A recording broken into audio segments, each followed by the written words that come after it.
ज्योति अपने माँ पापा के आने का इंतजार कर रही थी। बार बार वो चौखट पर जाती और देखती। तभी उसके माता पिता आ गए। माँ, क्या हुआ? कुछ बात हुई रवि के माता पिता से? सारी बात हो गई है, हमने सब कुछ देखा है, पर मैं और तेरे पापा बहुत चिंता में हैं। ज्योति, तू इतने बड़े परिवार में कैसे रहेगी? तेरे लिए वहाँ रहना बहुत मुश्किल हो जाएगा। अरे इतना बड़ा परिवार है, तुझे मिलाकर 10 बहुएं बनेंगी। 10 बहुओं का परिवार है, तू 10 बहुओं वाली ससुराल में परेशान हो जाएगी। मुझे नहीं लगता कि तुझे इतने बड़े परिवार में शादी करके जाना चाहिए।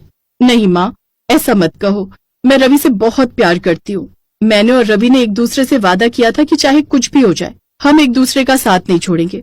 माँ, मुझे कोई परेशानी नहीं होगी, मैं रह लूंगी। मैं रवि के साथ ही शादी करूंगी। माँ पापा प्लीज, मैं कहीं और शादी नहीं करूंगी। आप रिश्ते के लिए हाँ कह दो। ज्योति की आंखों में आंसू आ जाते हैं। अपनी बेटी को कोई भी माता पिता रोता हुआ नहीं देख सकते, इसलिए अपनी बेटी ज्योति की खुशी की खातिर उसके माता पिता उसकी शादी के लिए तैयार हो जाते हैं। और फिर एक शुभ मुहूर्त में ज्योति की शादी रवि के साथ हो जाती है। शादी के बाद ज्योति 10 बहुओं वाले ससुराल में पहुंचती है। ज्योति बहुत खुश थी क्योंकि उसे अपना प्यार मिल गया। अगली सुबह जब ज्योति अभी कच्ची नींद में ही थी कि तभी उसकी जेठानी रेखा ने उसे जगा दिया। ज्योति, सुबह के 4 बजे हैं, आरती का समय हो रहा है, जल्दी से तैयार होकर नीचे आ जाओ। अभी तो सुबह के 4 ही बजे हैं, इतनी जल्दी सोकर उठना पड़ेगा? मेरी सभी भाभियां भी सुबह 4 बजे ही सोकर उठती हैं। एक काम करता हूँ, तुम तैयार होकर नीचे जाओ, मैं भी नहा धोकर नीचे आ जाऊंगा। ठीक है, आप जाओ, मुझे तो बहुत घबराहट हो रही है। ज्योति नहा धोकर तैयार होकर जब नीचे आंगन में पहुंचती है तो वो हैरान रह जाती है। उसकी सारी जेठानियां कोई ना कोई काम कर रही हैं। सुबह के 4:30 बज रहे थे, पर ज्योति के ससुराल के वातावरण को देखकर ऐसा लग रहा था जैसे दोपहर के 12 बज रहे हो। सुनैना, मंदिर में पूजा का घी नहीं है, जल्दी से भंडार घर से पूजा का घी निकाल लाओ। माँ जी बस पूजा के लिए आने वाली हैं। अरे ज्योति आ गई। ज्योति, आज तुम्हारे इस घर में पहली आरती है। एक काम करो, वहाँ सामने फूल रखे हैं, जरा देना। रजनी भाभी देखना, दोपहर के लिए भटूरे का ये आटा बहुत रहेगा, ये और मिलाऊं? थोड़ा और मिला लो, बच्चों का तो तुम्हें पता है, भटूरे छोले के नाम पर ही उछल पड़ते हैं, थोड़े ज्यादा ही बनाएंगे। भाभी ये फूल। हाँ लाओ। ममता, पहले मंदिर घर की झाड़ू लगा लेना, तुम्हें पता है माँ जी बाद में झाड़ू लगाने नहीं देंगी। ममता भाभी, सफाई के लिए काम वाली नहीं आएगी? काम वाली? यहाँ पर कोई काम वाली नहीं आती, यहाँ पर हम सभी मिलकर घर के सारे काम करते हैं, जो अब से तुम्हें भी करने हैं। और आज तो तुम्हारी पहली रसोई है, माँ जी तुम्हें पहली रसोई में हलवा बनाने के लिए जरूर बोलेंगी। ज्योति की घबराहट बढ़ती जा रही थी कि तभी रवि आ जाता है। जया, माँ जी के कमरे का पोछा तुम लगा लो, मैं आंगन का लगा रही हूँ। अरे देवर जी, आज तो आप इतनी जल्दी उठ गए। अरे पूनम, कैसी बातें कर रही हो? देवर जी अब जल्दी ही उठा करेंगे। नई नई शादी हुई है तो ज्योति को अकेले कैसे उठने देंगे? हाँ। ऐसी कोई बात नहीं भाभी, वो मुझे नींद नहीं आ रही थी तो मैंने सोचा सुबह सुबह थोड़ा टहल कर आता हूँ। तभी ज्योति की सास शांति की कर्कश आवाज सबको शांत कर देती है। तुम सबको पता है सुबह सुबह कितने काम होते हैं, ये आपस में गप्पे क्यों मार रही हो? क्या आज तुम सबके पास कोई काम नहीं है? पूजा की तैयारी हो गई? जी माँ जी, सब तैयारी हो गई। ज्योति बहू, आज तुम्हारी पहली रसोई है। यहाँ पूजा आरती के बाद रसोई में तुम्हें हलवा बनाना है। उसके बाद रजनी तुम्हें घर के काम बता देगी। अगले कुछ दिनों बाद तुम्हें भी घर के कामों में हाथ बटाना है। तुम सब ज्योति को रसोई में हलवा बनाने की सामग्री दे दो और बता दो ज्योति को कि हमारे यहाँ किस तरह का हलवा खाया जाता है। और रवि, तुम भी अब उठ गए हो, साथ में पूजा करेंगे। ज्योति हामी में सिर हिला देती है। सभी बहुएं ज्योति को रसोई में हलवा बनाने की सामग्री देकर सब कुछ समझा देती हैं।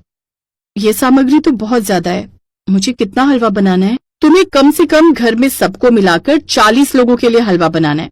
रसोई की दूसरी तरफ बने आंगन में तुम्हें हलवा बनाना है। हम ज्यादा चीजों के लिए उसी आंगन का इस्तेमाल करते हैं, वहां पर बड़ी भट्टी लगाकर हम खाना बनाते हैं, इसलिए अब तुम्हें भी हलवा वहीं बनाना है। हम लोग तुम्हें सामग्री देकर जा रहे हैं, माँ जी पूजा के लिए बुला रही हैं, तुम प्रसाद का हलवा बनाना शुरू कर दो। पर सुनो तो भाभी, मैं इतना सारा। ज्योति का दिमाग खराब हो चुका था, उसने कभी इतना सारा हलवा या फिर कोई खाने की चीज ज्यादा मात्रा में बनाई ही नहीं थी। हाँ मम्मी, बताओ ना, इतना सारा हलवा, मुझे तो पता ही नहीं कितना घी डलेगा, कितनी सूजी, कितनी शक्कर, सब कुछ उथल पुथल हो रहा है। मैंने तुझे पहले ही कहा था, ये लव मैरिज के चक्कर में पड़कर इतने बड़े परिवार में जा रही है। बताओ तो, मेरी बच्ची कोई तू हलवाई थोड़ी है जो इतने लोगों का खाना अकेले बना लेगी। तू कहे तो मैं आऊं तेरी ससुराल बात करने। नहीं मम्मी, अच्छा नहीं लगेगा। अभी कल ही मैं शादी होकर आई हूँ और आज आप आ जाओ, वो भी मेरी हेल्प करने के लिए। नहीं नहीं, रहने दो, मैं खुद ही कोशिश करती हूँ। अब जब ओखली में सिर दे ही दिया है तो मूसल से क्या डरना। यही तो पापा कहावत हमेशा कहते हैं ना। बिल्कुल सही कहा। और मैं जानता हूँ ज्योति, भले ही तूने अपनी मर्जी से शादी की है, पर तू है तो मेरी ही बेटी ना। तू तो बहुत बहादुर है और मुझे पता है तू अकेले ही सब कुछ संभाल लेगी। थैंक यू पापा, थैंक यू माँ। अच्छा, मैं फोन रखती हूँ। ज्योति के मम्मी पापा उसे हिम्मत देते हैं और उस दिन वो सचमुच बहुत अच्छा हलवा तैयार करती है। धीरे धीरे ज्योति अपने ससुराल में घुलने मिलने की कोशिश करती है। एक दिन अचानक ज्योति के ससुर को हार्ट अटैक आ जाता है और उन्हें अस्पताल में एडमिट करना पड़ता है। ज्योति की सास का रो रो कर बुरा हाल था, पर मुसीबत के इन पलों में शारदा देवी के बहू बेटा पोता पोती सब उसके आसपास ही बैठे थे। माँ चिंता मत करो, डॉक्टर साहब कह रहे हैं पापा के ऑपरेशन के बाद वो ठीक हो जाएंगे। माँ जी थोड़ा कुछ खा लो, आपने सुबह से कुछ नहीं खाया। जब तक तुम्हारे पापा को होश नहीं आ जाता तब तक मैं कुछ नहीं खाऊंगी बहू। जब शारदा देवी ने कुछ नहीं खाया तो घर में भी किसी ने कुछ नहीं खाया। शाम को जब ज्योति के ससुर को होश आया तब उनकी तबीयत को देखते हुए डॉक्टर ने आराम की सलाह दी। उसके बाद ही सबने एक साथ मिलकर कुछ खाया। शारदा देवी अपने घर की सारी बहुओं का घर के काम के साथ साथ अस्पताल में भी आना जाना देख रही थी। उस दिन शारदा देवी सचमुच अपने ऊपर बहुत गर्व कर रही थी। सारे पड़ोस वाले भी शारदा देवी की बहुओं की बहुत तारीफ कर रहे थे।